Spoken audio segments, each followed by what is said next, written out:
NTPC ने 23,953 crore rupees का net profit report किया। डेट टू इक्विटी 1.36 है, बट इंटरेस्ट कवरेज 3.42 है। ये मिशन 6 लाख से भी ज्यादा नए जॉब्स क्रिएट करेगा और 8 लाख करोड़ की इन्वेस्टमेंट्स लाएगा। कुछ कंपनीज हैवी डेट के साथ फास्ट ग्रो कर रही हैं, तो कुछ स्ट्रॉन्ग कैश फ्लोज के साथ सेफ बैठे हैं। 2025 में इंडिया का ग्रीन हाइड्रोजन सेक्टर तेजी से ग्रो कर रहा है। इसी साल इंडिया ने $5 बिलियन से ज्यादा का इन्वेस्टमेंट अनाउंस किया है ग्रीन हाइड्रोजन प्रोजेक्ट्स में। नेशनल ग्रीन हाइड्रोजन मिशन के तहत 2030 तक 5 million metric ton green hydrogen produce करने का टारगेट रखा गया है, जिससे India global green hydrogen hub बन जाएगा। ये मिशन 6 लाख से भी ज्यादा नए जॉब्स क्रिएट करेगा और 8 लाख करोड़ की इन्वेस्टमेंट्स लाएगा। ग्रीन हाइड्रोजन एक गेम चेंजर माना जा रहा है इंडिया के एनर्जी इंडिपेंडेंस और नेट जीरो इकोनॉमी के टारगेट के लिए। तो आज हम बात करेंगे उन कंपनीज की जो इस रेवोल्यूशन को लीड कर रही हैं। ग्रीन हाइड्रोजन बिल्कुल जीरो गैस एमिट करता है। ये फ्यूल काफी इंटरेस्टिंग है क्योंकि इसमें पानी को रिन्यूएबल एनर्जी सोर्सेस जैसे सोलर और विंड से चलने वाले इलेक्ट्रोलाइजर्स की मदद से ऑक्सीजन और हाइड्रोजन में तोड़ते हैं बिना किसी पॉल्यूशन के। ग्रीन हाइड्रोजन की सबसे बड़ी स्पेशलिटी है उसकी वर्सेटैलिटी। इसका यूज इंडस्ट्रियल फीडस्टॉक में स्टील और अमोनिया प्रोडक्शन के लिए, फ्यूल सेल इलेक्ट्रिक व्हीकल्स में फॉसिल फ्यूल्स को रिप्लेस करने के लिए और रिन्यूएबल एनर्जी के इंटरमिटेंट नेचर को बैलेंस करने के लिए एनर्जी स्टोरेज में होता है। Now let's move on to the companies. कई बड़ी इंडियन कंपनीज, फिर चाहे वो पब्लिक हो या प्राइवेट, ग्रीन हाइड्रोजन में हेविली इन्वेस्ट कर रही हैं। ये या तो प्रोडक्शन प्रोजेक्ट्स चला रहे हैं,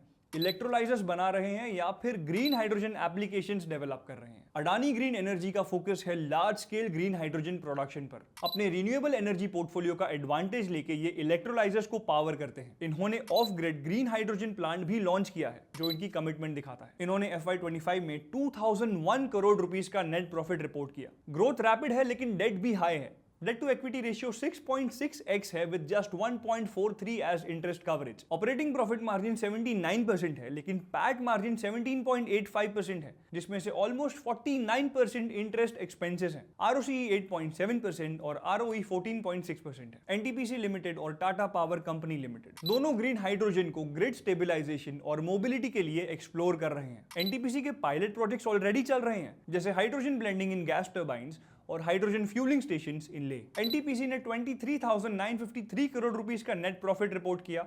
डेट टू इक्विटी 1.36 है, बट इंटरेस्ट कवरेज 3.42 है। ROCE है 9.95% एंड ROE है 12.1%। टाटा पावर की बात करें तो कंपनी ने FY25 में 4,775 करोड़ रुपीस का नेट प्रॉफिट रिपोर्ट किया। डेट टू इक्विटी 1.75 है and interest coverage is 2.37। ROCE at 10.8% and ROE at 11%। Company की फाइनेंशियल हेल्थ स्टेबल है और ये रिन्यूएबल पोर्टफोलियो का फायदा ले रहे हैं। JSW एनर्जी कार्बन न्यूट्रलिटी के गोल्स के लिए ग्रीन हाइड्रोजन पे फोकस कर रहा है। डेट टू इक्विटी है 1.8 एंड इंटरेस्ट कवरेज भी 1.8 के आसपास है, which is slightly risky, but net profit 1,983 crore rupees है। ROCE है 6.49% एंड ROE है 7.41%। पब्लिक सेक्टर अंडरटेकिंग जैसे IOCL, ONGC एंड BPCL को देखें तो वो भी ग्रीन हाइड्रोजन को अपने रिफाइनरीज में ग्रे हाइड्रोजन की जगह यूज कर रहे हैं। IOCL पानीपत में, BPCL कोची में लार्ज ग्रीन हाइड्रोजन प्लांट्स लगा रहे हैं। ONGC भी हेवी इन्वेस्टमेंट्स कर रहा है। ONGC की फाइनेंशियल पोजीशन स्ट्रॉन्ग है। FY25 में 38,329 करोड़ रुपीस का नेट प्रॉफिट और low debt to equity ratio at 0.55%। ROCE is 12% और ROE है 10.6%। ग्रीन हाइड्रोजन इनके लिए कार्बन क्रेडिट्स और मार्जिन बढ़ाने में हेल्प करेगा। नेचुरल गैस कंपनी गेल इंडिया लिमिटेड हाइड्रोजन ब्लेंडिंग और ट्रांसपोर्टेशन में एक्टिव है। एग्जिस्टिंग गैस पाइपलाइंस को ये हाइड्रोजन डिस्ट्रीब्यूशन के लिए एक्सप्लोर कर रहे हैं। कंपनी फाइनेंशियली स्ट्रॉन्ग है।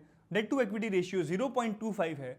FY25 की नेट प्रॉफिट 12,463 करोड़ रुपीस थी। ROCE at 14% and ROE at 13.1%। BPCL ने FY25 में 13,337 करोड़ रुपीस का नेट प्रॉफिट रिपोर्ट किया, जो FY24 से हाफ है with significant decline in gross refining margin, लेकिन ROCE 16.22% और ROE 17.3% स्ट्रॉन्ग कैपिटल एफिशिएंसी दिखाते हैं। डेट टू इक्विटी 0.75 है, जो डीकार्बनाइजेशन के एफर्ट्स को सपोर्ट करता है। अदरवाइज प्राइवेट प्लेयर्स में रिलायंस इंडस्ट्रीज का गोल है ग्रीन हाइड्रोजन को अपने न्यू एनर्जी सिस्टम का कोर बनाना। रिलायंस गीगा फैक्ट्री सेटअप कर रहा है, जिसमें सोलर पैनल्स, फ्यूल सेल्स और इलेक्ट्रोलाइजर्स भी शामिल हैं, ताकि ग्रीन हाइड्रोजन प्रोडक्शन कॉस्ट कम हो सके। Moreover, L&T green hydrogen ecosystem में एक इंपॉर्टेंट प्लेयर है। मेक इन इंडिया इनिशिएटिव के अंडर कंपनी इलेक्ट्रोलाइजर्स मैन्युफैक्चर कर रही है और हजीरा कॉम्प्लेक्स में इलेक्ट्रोलाइजर कमीशन किया है। FY25 में 17,673 करोड़ का net profit, debt to equity 1.4, ROE 16.6% and ROCE at 14.5%. So all in all, financial numbers ये दिखाते हैं कि हर कंपनी की अपनी स्ट्रेंथ और अपने चैलेंजेस हैं। कुछ कंपनीज हैवी डेट के साथ फास्ट ग्रो कर रही हैं,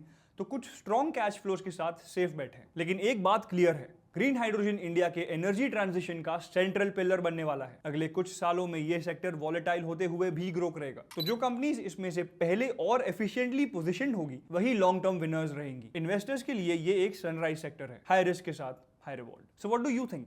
आप अपना ओपिनियन नीचे कमेंट सेक्शन में जरूर बताएं, और अगर आपको ये वीडियो यूजफुल लगा तो प्लीज लाइक, शेयर और सब्सक्राइब करना ना भूलें। मैं हूं महर्षि, मिलते हैं अगले वीडियो में। Investment in securities market are subject to market risks. Read all the related documents carefully before investing.